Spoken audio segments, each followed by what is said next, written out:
Psalms chapter 89 verses 44 and 45. You have made his splendor to cease and cast his throne to the ground. You have cut short the days of his youth. You have covered him with shame.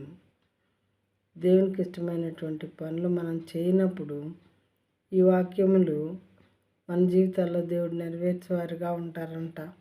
తెలుగులో చూద్దాం ఏముందో. మరి కీర్తనల గ్రంథము 89వ అధ్యాయము 44-45 వచనములు. అతని వైభవమును మాన్పి ఉన్నావు, అతని సింహాసనమును నేల పడగొట్టి ఉన్నావు, అతని యవ్వన దినములను తగ్గించి ఉన్నావు, సిగ్గుతో అతన్ని కప్పి ఉన్నావు.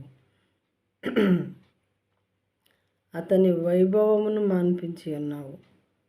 ఒకవేళ వైభవంగా ఎప్పుడు చూసినా day and night, days and months, years together చాలా వైభవంగా జీవించేటటువంటి వాళ్ళు ఉన్నారనుకోండి, వాళ్ళ వైభవాన్ని మాన్పివేస్తాడంట దేవుడు.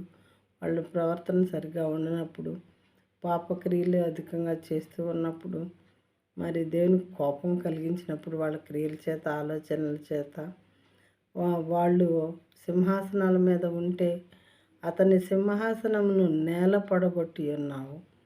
ఒకవేళ సింహాసనం మీద కూర్చుండే వాళ్ళైతే, ఆ స్థితిలో ఉన్న వాళ్ళైతే వాళ్ళ సింహాసనాల నుంచి దించి నేల పడగొడతాడంట వాళ్ళ సింహాసనాలని.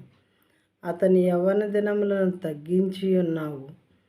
యవ్వనస్తులైనటువంటి వారు బలంగా ఉండి, నాకేంట్లే, నేను చాలా బలంగా ఉన్నాను, ఇంకా చిన్న వయసే నాది, యూత్లో ఉన్నాను, నేను ఏదైనా చేయగలను, ఇలా గర్వపడితే వాళ్ళ యవ్వన దినాలను కూడా దేవుడు తగ్గించేవారుగా ఉంటారంట.